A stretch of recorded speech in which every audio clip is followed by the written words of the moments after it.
So hi everyone, welcome back to my channel.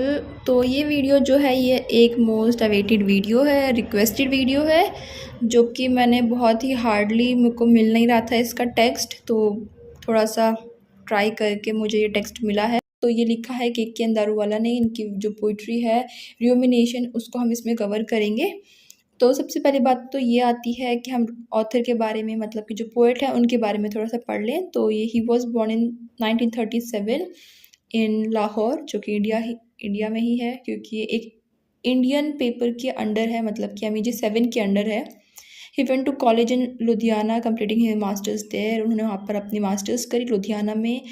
And he was an IPS officer as well, और एक high rank इन्होंने achieve करी थी government career में भी। इन्हें साहित्य अकादमी अवार्ड मिला था। 8 वॉल्यूम्स की इनकी जो पोइट्री है वो इनका मेन क्रेडिट है जो इन्होंने लिखी थी। इन्होंने शॉर्ट स्टोरीज भी लिखी, मतलब फिक्शन लिखे, शॉर्ट फिक्शन लिखे हुए हैं। तो इनकी जो पोइट्री है र्यूमिनेशन, तो सबसे पहले बात आती है र्यूमिनेशन का मतलब क्या होता है। ठीक है, जब हम कोई चीज़ स्टार्ट कर रहे हैं, पोइट्री स्टार्ट कर रहे हैं, तो एटलीस्ट हमें उसका टाइटल पता होना चाहिए। टाइटल पता होगा तो जो उसके बाद जो हम चीज़ें पढ़ते हैं उस पोइट्री में, वो चीज़ें थोड़ी सी क्लियर हो जाती हैं। जब मैंने इसका मतलब सर्च किया, मेरे को हिंदी में सर्च किया, तो मैंने देखा इसका मतलब होता है चिंतन जुगाली, जो कि मुझे बिल्कुल भी समझ में नहीं आया। चिंतन तो हाँ, थोड़ा सा थॉट से रिलेटेड है, जुगाली क्या होता है पता नहीं। इसकी डेफिनेशन दे रखी है, एक ऐसा process, rumination is defined as engaging in repetitive negative thoughts process, कि बार बार नेगेटिव थॉट्स का माइंड में आना, एक ऐसा प्रोसेस र्यूमिनेशन ही होता है। और जो क्या है, बार बार माइंड में आता है विदाउट एनी एंड और कंप्लीशन, ना तो वो थॉट कभी ख़त्म होगा, ना ही वो थॉट कभी पूरा होगा। तो ये क्या कर रहा है, ये कहीं ना कहीं आपको डिस्ट्रेस करता है। और डिफ़िकल्टी टू स्टॉप, इसे आप छोड़ नहीं सकते, रोक नहीं सकते, और बार बार चीज़ें रिपीट होती हैं जिसका कोई एक प्रॉब्लम का कोई सोल्यूशन नहीं है, एक ऐसी प्रॉब्लम को आप इंगेज कर रहे हैं। तो ठीक है, ये तो था पहले तो ऑथर के बारे में, और उसके बाद ये तो था कि इसका मतलब क्या होता है। अब हम स्टार्ट करते हैं पोइट्री को। I can smell violence in the air. अब देखने वाली बात यह है कि ही वॉज बॉर्न इन 1937, मतलब कि जब ये थोड़े से बड़े हुए होंगे, तो जब इन्होंने ये पोइट्री लिखी होगी, तो वो टाइम पीरियड था 1947 के अराउंड का, या फिर 1950s के अराउंड का। तो उस टाइम पे क्या हो रहा था, हो सकता है he is talking about somehow about the violence which took place in 1947 in India, or maybe he was talking about violence which was going on between world war second, right. तो इन्होंने इस पोइट्री में violence की बात करी, और violence कौन सा है वो इस चीज़ में क्लियर नहीं है कि वो किस वॉयलेंस की बात कर रहे हैं। I can smell the violence in the air like the lash of coming air, मतलब कि जो पोइट है he can sense the violence, मतलब कि वो उस चीज़ को महसूस कर सकते हैं कि जो वॉयलेंस है वो हवा में है।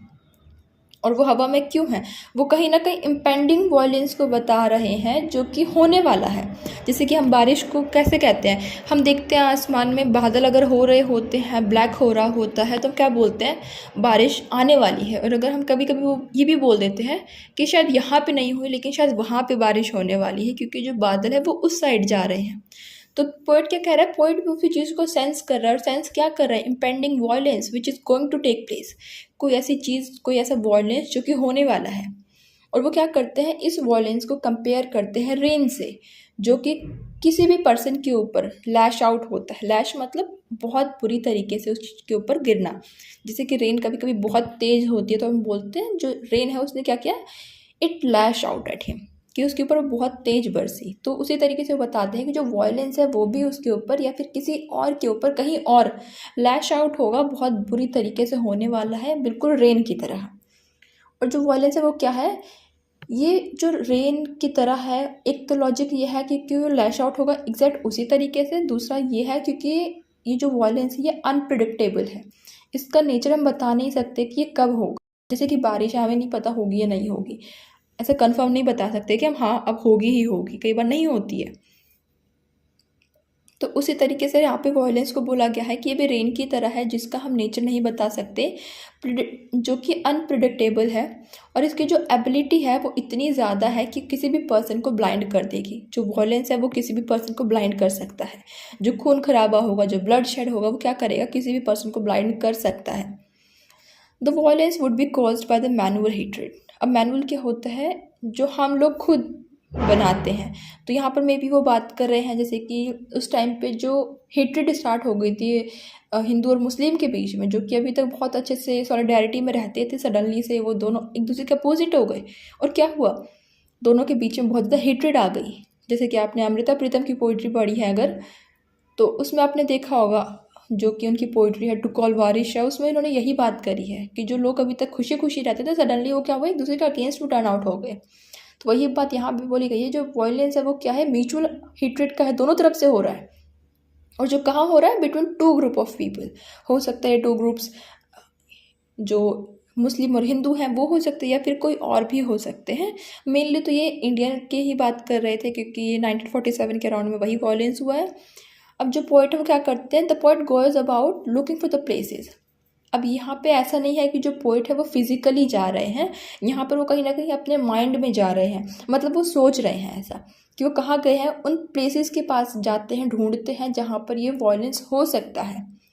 जैसे कि जहाँ पे वो वायलेंस होगा, टुक प्लेस होगा, ब्रेकआउट होगा, एक ऐसा वायलेंस क्या करेगा, violence would lead to killing, क्या होगा, मारने की तरफ, किलिंग की तरफ वो लीड होगा। और जो पोइट वो क्या करे, the poet looks for the possible places जहाँ पर जो ये डेथ है वो होगी, जहाँ पर ये वायलेंस होगा वो होगा।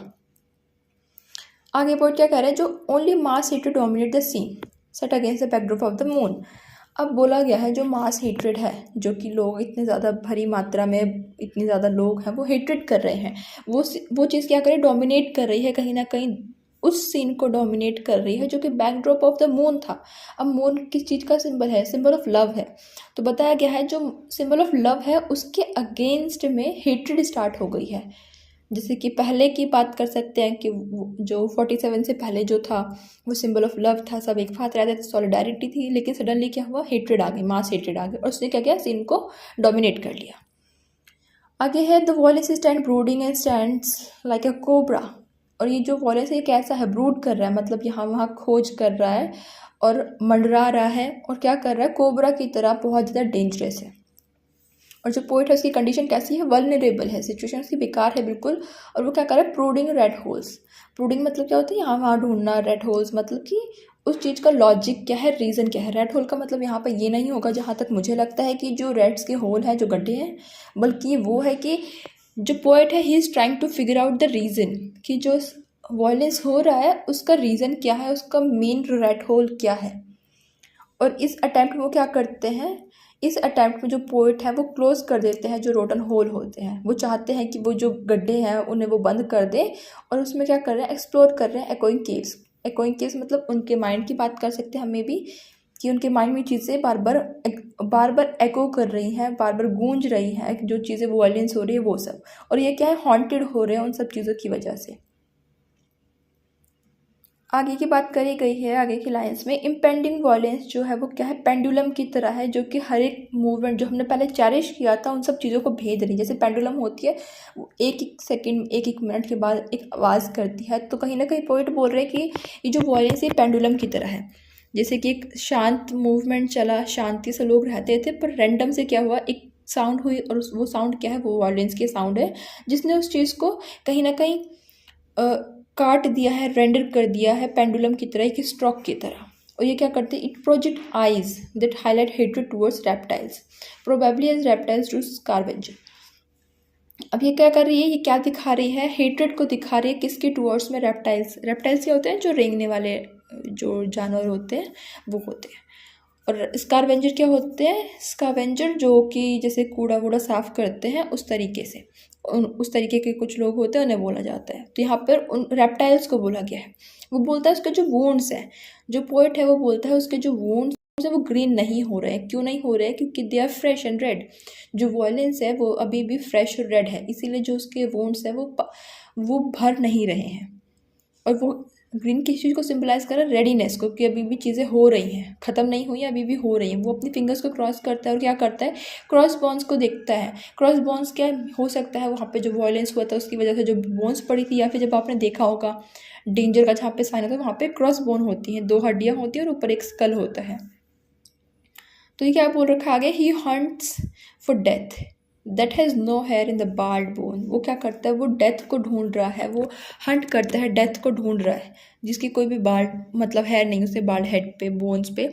तो इसका आई डोंट नो कि वो क्या बोलना चाह रहे एग्जैक्टली में, पर हो सकता है कि वो उसी वॉयलेंस को शो कर रहे हैं जिसका कोई अंत नहीं है, कोई लिमिटलेस वॉयलेंस जो हो रहा है, और उसी में क्या है, डेथ बहुत ज़्यादा इम्पेंडिंग है, होनी ही होनी है।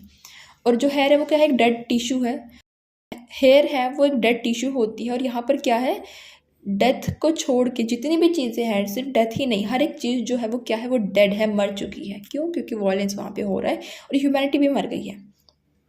आगे बोला गया है what governs the present now is the presence of flash. अब जो चीज़ें गवर्न कर रही हैं प्रेजेंट, वो क्या है, सिर्फ फ्लैश है। क्योंकि क्या है, बाकी चीज़ें तो मर गई हैं ना, जितनी भी आपकी सोल है, जो मोरालिटी है, वो आपके जो मोरल्स हैं, दे ऑल आर डेड। और जो चीज़ें रूल कर रही हैं, दे आर ओनली फ्लैश। आपके सिर्फ फ्लैश है, मास है, जो कि रूल कर रही है। The instinct of the flash and the physical presence of flash dominate the scene now. वही बताया गया है, जो फ्लैश और जो फिजिकल सेंस है, फिजिकल जो हमारी प्रेजेंस है, वही चीज़ों को अब सिर्फ डोमिनेट करिए, सीन को डोमिनेट करिए, क्योंकि वॉयलेंस हो रहा है। अगर हमारे अंदर ह्यूमैनिटी होती, सोल होती, देन ऑब्वियसली वो चीज़ें नहीं हुई होती।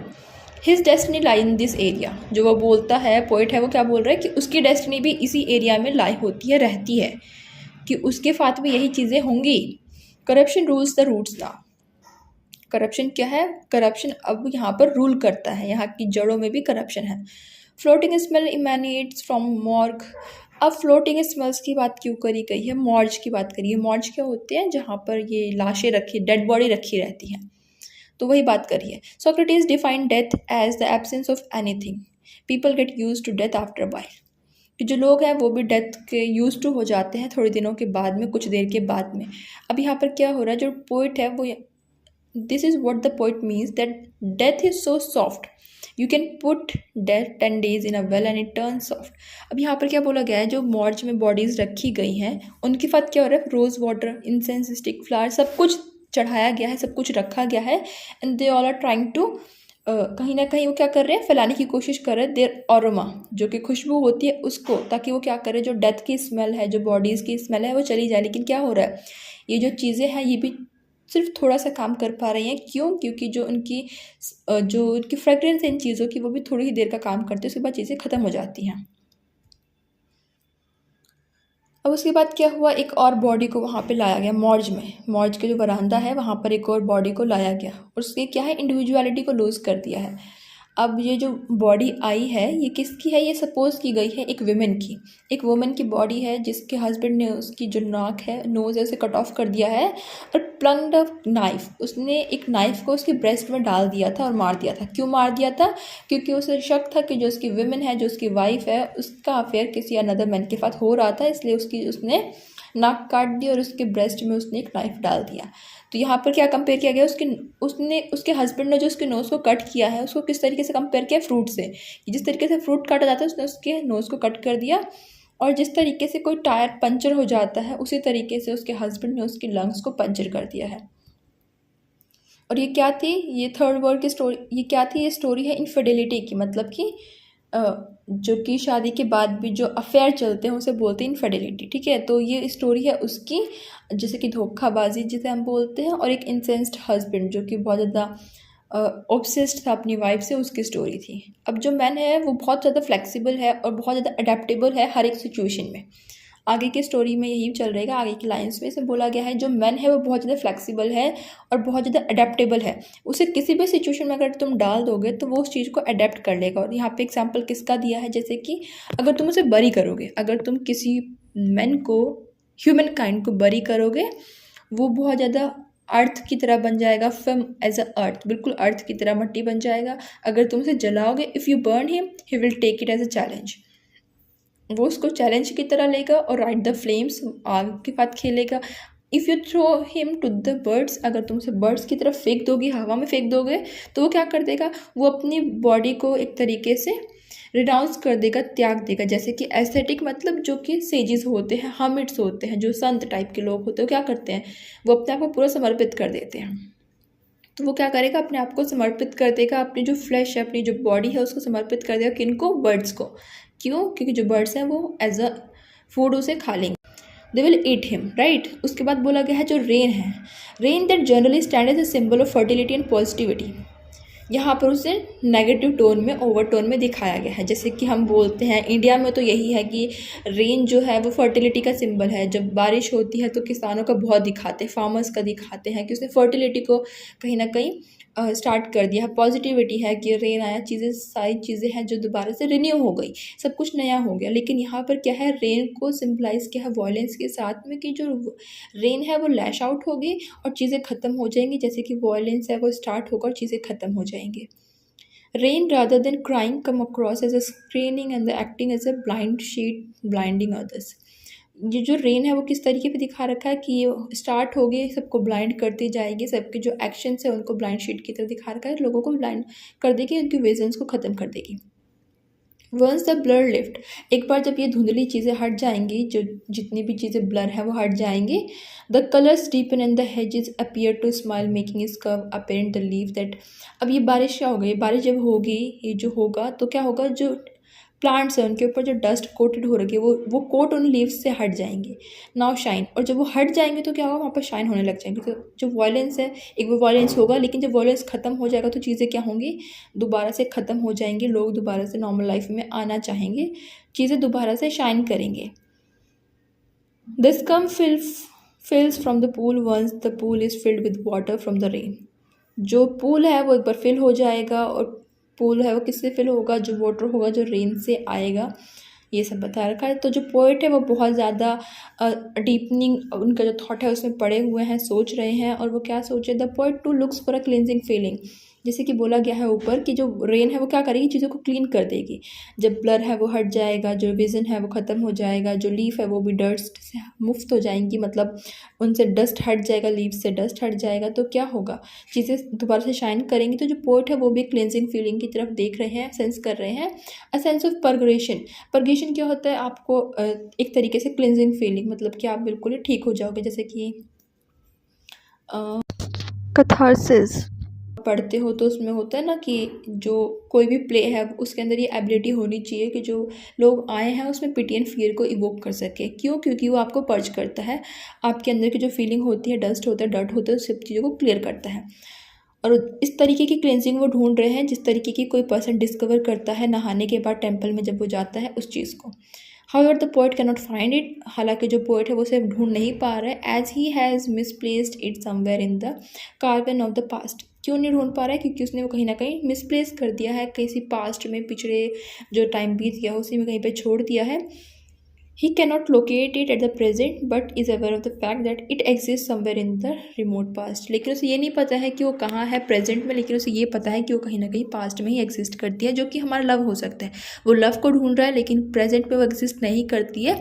एक सॉलिडारिटी को ढूंढ रहा है जो प्रेजेंट में एग्जिस्ट नहीं करती है, लेकिन वो कहीं ना कहीं पास्ट में थी और अब वो उस चीज़ को पास्ट से ढूंढ नहीं पा रहा है, ढूंढ के ला नहीं पा रहा है।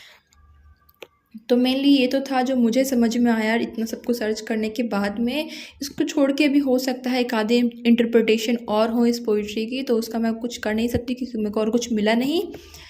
तो ये तो था एक हेल्प के लिए कि हाँ, अगर आपने कुछ पढ़ा नहीं है तो मे बी आपके लिए थोड़ी सी हेल्पफुल हो जाए। And I will see you in the next video. Till then take care, bye bye.